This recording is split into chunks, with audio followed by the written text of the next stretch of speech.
Selamat pagi teman-teman semua. Kami dari kelompok 3 akan membahas topik 6 ruang kolaborasi tentang pembelajaran berlangsung dan pembelajaran terbimbing. Kami kelompok 3 yang beranggotakan Siti Nurhaliza, Ivena Berusi Menjuntang, Nur Hafifah Awalia, Angelina Khairani, Fira Asyari, Siti Sada Sulastri, Kristiani, Elda Naida Purba, Ismi Alfi, Mujah. Baik, langsung saja. Apa itu pembelajaran berlangsung dan tidak langsung? Di sini pembelajaran dapat menjadi melalui dua cara utama. Yang pertama itu pembelajaran langsung dan pembelajaran tidak langsung. Kedua, pendekatan ini memiliki kelebihan dan kekurangan masing-masing, dan pemilihan yang tepat tergantung pada tujuan pembelajaran dan gaya belajar peserta didik. Oke, apa itu pembelajaran langsung? Pembelajaran langsung adalah metode pengajaran yang berpusat pada guru, di mana guru secara aktif menyampaikan informasi dan keterampilan kepada peserta didik. Guru memainkan peran utama dalam mengarahkan proses pembelajaran dan memastikan bahwa tujuan pembelajaran tercapai. Oke, di sini manfaat pembelajaran berlangsung ada 3. Pembelajaran yang pertama, efisiensi. Pembelajaran langsung dapat menyampaikan banyak informasi dalam waktu relatif singkat. Dan kedua, struktur yang jelas, di mana pembelajaran langsung memiliki alur yang terstruktur, memudahkan peserta didik untuk mengikuti pelajaran. Yang ketiga, fokus pada tujuan. Pembelajaran langsung memungkinkan guru untuk tetap fokus pada tujuan pembelajaran yang ingin dicapai. Dan apa itu pembelajaran tidak langsung? Pembelajaran tidak langsung adalah metode pengajaran yang berpusat pada peserta didik, di mana mereka terlibat secara aktif dalam proses belajar. Guru berperan sebagai fasilitator yang memberikan kesempatan bagi peserta didik untuk menemukan dan mengembangkan pengetahuan mereka sendiri. Manfaat pembelajaran tidak langsung, di mana ada 3 poin. Pembelajaran tidak keaktifan peserta didik. Pembelajaran tidak langsung mendorong peserta didik untuk berpartisipasi aktif dalam proses belajar, meningkatkan keterlibatan dan motivasi mereka. Kemampuan berpikir kritis, peserta didik didorong untuk menganalisis, mengevaluasi, dan memecahkan masalah secara mandiri, mengembangkan kemampuan berpikir kritis.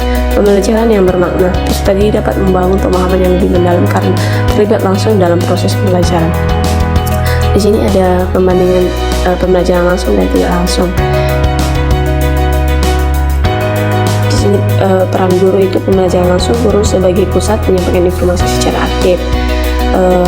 Peran peserta didik pembelajaran tidak langsung, peserta didik aktif dalam menemukan dan mengembangkan pengetahuan.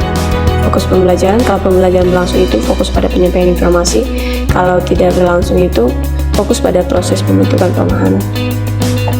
Di sini ada strategi penerapan pembelajaran langsung dan tidak langsung. Kalau pembelajaran langsung itu penggunaan presentasi yang terstruktur, demonstrasi, dan latihan terbimbing. Sedangkan pembelajaran tidak langsung, proyek, kelompok, pembelajaran berbasis masalah, dan diskusi interaktif. Dan kombinasi keduanya itu menggunakan pembelajaran langsung untuk memperkenalkan konsep dasar, lalu menggunakan pembelajaran tidak langsung untuk penerapan dan pengembangan lebih lanjut. Oke. Di sini ada 2 pertanyaan. Yang pertama itu, kegiatan mana yang sering dilakukan? Kegiatan langsung atau tidak langsung, dan mengapa kelompok Anda memiliki kegiatan tersebut? Jelaskan. Dan yang kedua itu, kegiatan mana yang menurut Anda cocok dan sesuai dengan peserta didik kekinian? Jelaskan. Oke, nomor 1, menurut Saudara J29, pembelajaran langsung mempunyai kelebihan dan kekurangan antara lain sebagai berikut, di mana kelebihannya itu dengan pembelajaran langsung, guru mengendalikan isi materi dan urutan informasi yang diterima oleh siswa sehingga dapat mempertahankan fokus mengenai apa yang harus dicapai oleh siswa. Yang kedua itu dapat diterapkan secara efektif dalam kelas yang besar maupun kecil. Yang ketiga dapat digunakan untuk menekankan poin-poin penting atau kesulitan yang mungkin dihadapi siswa sehingga hal tersebut dapat diungkap. Dan yang keempat dapat menjadi cara efektif untuk mengajarkan informasi dan pengetahuan faktual yang sangat terstruktur. Yang kelima merupakan cara paling efektif untuk mengajarkan konsep dan keterampilan yang eksplisit pada peserta didik yang berprestasi rendah. Dan kekurangannya itu, di mana pembelajaran langsung itu bersandar kepada kemampuan peserta didik untuk mengasimilasi informasi melalui kegiatan mendengarkan, mengamati, dan mencatat, karena tidak semua peserta didik memiliki kemampuan yang sama. Dalam pembelajaran langsung, sulit untuk mengatasi perbedaan dalam hal kemampuan, pengetahuan awal, tingkat pembelajaran dan pemahaman, gaya belajar, atau keterampilan peserta didik. Yang ketiga itu, di peserta didik hanya memiliki sedikit kesempatan untuk terlihat secara aktif. Sulit bagi peserta didik untuk mengembangkan keterampilan sosial dan interpersonal mereka. Baru yang keempat, karena guru memainkan peran pusat dalam pembelajaran ini, maka kesuksesan pembelajaran langsung ini sangat bergantung pada guru. Jika guru tidak siap, berpengetahuan, berpercaya diri, kreatif, aktif, antusias, dan terstruktur, maka siswa menjadi bosan, tidak memperhatikan pembelajaran sehingga pembelajaran mereka menjadi terhambat dan tujuan pembelajaran tidak tercapai. Dan yang kelima, terdapat beberapa bukti penelitian bahwa tingkat struktur dan kendali guru yang tinggi dalam kegiatan pembelajaran yang menjadi karakteristik pembelajaran langsung dapat berdampak negatif terhadap kemampuan penyelesaian masalah, kemandirian, dan keingintahuan peserta didik. Dan menurut kami, kegiatan A tidak cocok lagi dengan pendidikan sekarang, karena pendidikan abad ke-21, pendidikan untuk peserta didik kekinian adalah kegiatan berpusat pada peserta didik. Jadi kegiatan yang cocok dan sesuai dengan peserta didik adalah kegiatan B, yaitu pembelajaran terbimbing. Karena dengan pembelajaran terbimbing, peserta didik akan menjadi pusat pembelajaran dan guru sebagai fasilitator dalam kegiatan pembelajaran. Pada pembelajaran terbimbing, peserta didik belajar secara aktif dan mandiri dalam menemukan suatu konsep atau teori, pemahaman dan pemecahan masalah. Pembelajaran terbimbing juga dapat melatih peserta didik untuk belajar secara mandiri sehingga tidak tergantung pada guru sebagai satu-satunya sumber belajar. Pembelajaran abad ke-21 ini merupakan ciri pembelajaran yang dianjurkan untuk digunakan.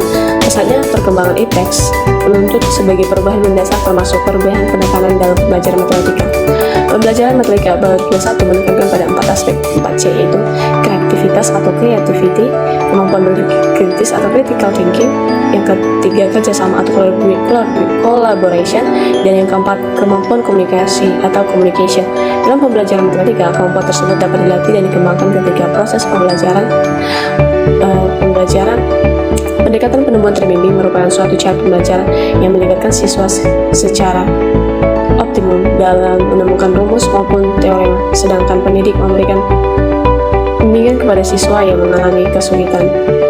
Dari jurnal Mahkaman 2005. Demikian dari presentasi kami kelompok 3. Terima kasih.